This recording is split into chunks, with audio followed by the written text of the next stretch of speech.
In fact, you're about to enjoy a story that will teach you new vocabulary, sentence patterns, and expressions, without needing a textbook. That's because stories help you learn naturally, just like a child learns their first language. If you enjoy this kind of learning, make sure to like the video, subscribe to the channel, and turn on notifications so you don't miss new adventures that help you improve your English every week. Now get comfortable, open your ears, and let's dive into today's fun and unforgettable story. Liam had always been fascinated by ancient places. He liked the mystery of ruins, the silence of stones that had stood for hundreds of years, and the strange feeling of walking where people had once lived long ago. So when he flew to Mexico for a short vacation, there was one place he couldn't wait to visit: Chichen Itza. It was early in the morning when he stepped off the tour bus. The air was warm and heavy, and the sky was bright blue. As soon as he saw the famous pyramid rising in the middle of the site, his heart skipped a beat. It was even more impressive than he had imagined.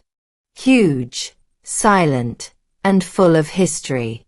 He pulled out his small guidebook and walked through the entrance gate with excitement.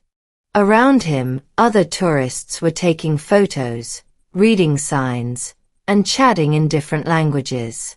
There were families with young children, couples holding hands, and solo travelers like him, walking slowly and looking around with wide eyes. Liam wore a white shirt, sunglasses, and a small backpack. He also held a water bottle and his guidebook, flipping through pages as he walked. His steps were slow and curious. Every few meters, he stopped to look at carvings or read about the different temples. He didn't notice it at first, but after some time, he realized something strange was happening. People were looking at him. Not just quick glances, long looks. A few even smiled and nodded, like they were waiting for something. He brushed it off at first. Maybe they were just being friendly. But then, as he stood near a tall stone wall with ancient drawings, a group of tourists began following him closely. He walked a few steps. They walked a few steps. He read a page from his book. They leaned in to listen. One woman even pulled out a notebook and started writing. Liam felt confused. He turned slightly, pretending to tie his shoe, hoping they would walk past. But they stayed. One man looked around and said something to the others. Liam couldn't hear the words, but their eyes were still on him. And then, it hit him. They thought he was a guide. His outfit was neat. He had a book in his hand. He was walking confidently. And he was alone, no headphones, no tour badge. To them, he looked like someone who knew what he was doing. Liam almost laughed, but he held it in. Instead, he walked a little farther, hoping the group would figure out their mistake and move on. But they didn't. They stayed with him. He reached the pyramid and stopped at the base. The sun was strong now, and sweat rolled down his back. He took a long drink of water and opened his guidebook again, reading about the stairs, the shape, the way sound moved across the stones. The group was still there, still watching. He didn't want to speak. He didn't want to explain. But he also didn't want to lead them in the wrong direction. So he slowly closed his book and stepped away, walking toward a quieter corner of the site. But they followed. At this point, it was becoming funny. He wasn't angry, just surprised.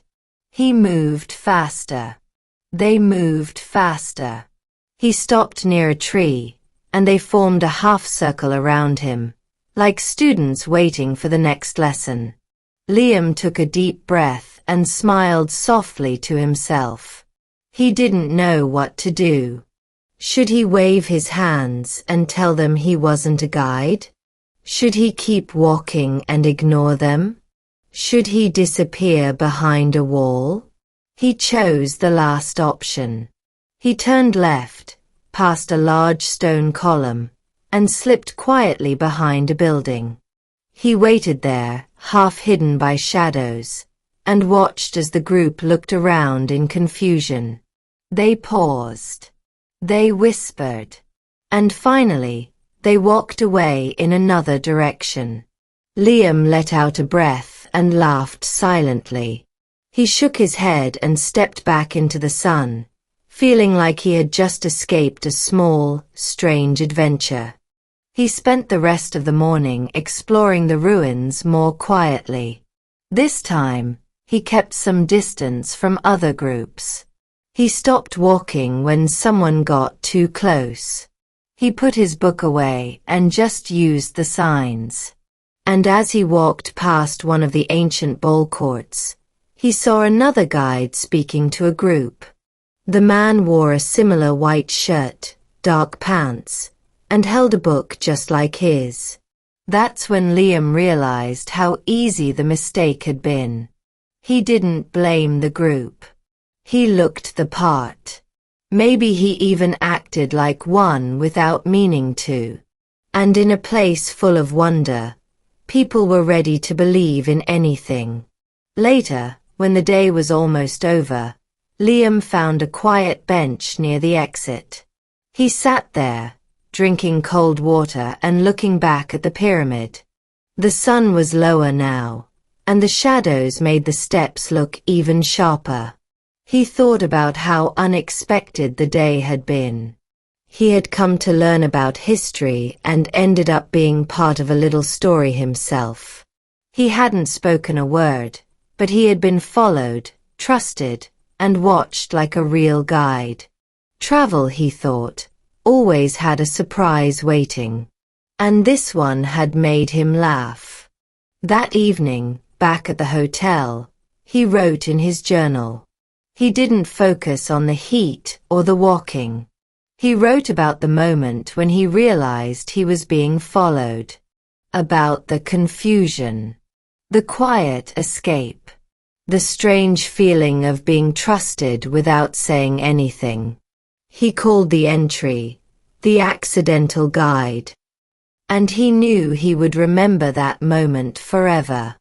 Not just because it was funny, but because it reminded him that people see things in you that you don't always see in yourself. Sometimes you walk with more confidence than you think. Sometimes you lead without meaning to. And sometimes you hold a simple book and become part of someone else's travel story, without ever knowing their names. The next day, Liam visited a small local village. No ruins, no crowds. Just color, music, and friendly people selling handmade things. He spoke with a few locals using the little Spanish he knew, and bought a woven bracelet to remember the trip. But even there, someone looked at him and asked if he was a teacher. Liam smiled. Maybe he just had that face. You just followed Liam through a hot and mysterious day in Chichen Itza, and without realizing it, you picked up English skills along the way. You read natural grammar, useful structures, and real-life vocabulary that can help you sound more fluent in your everyday conversations. That's the power of storytelling.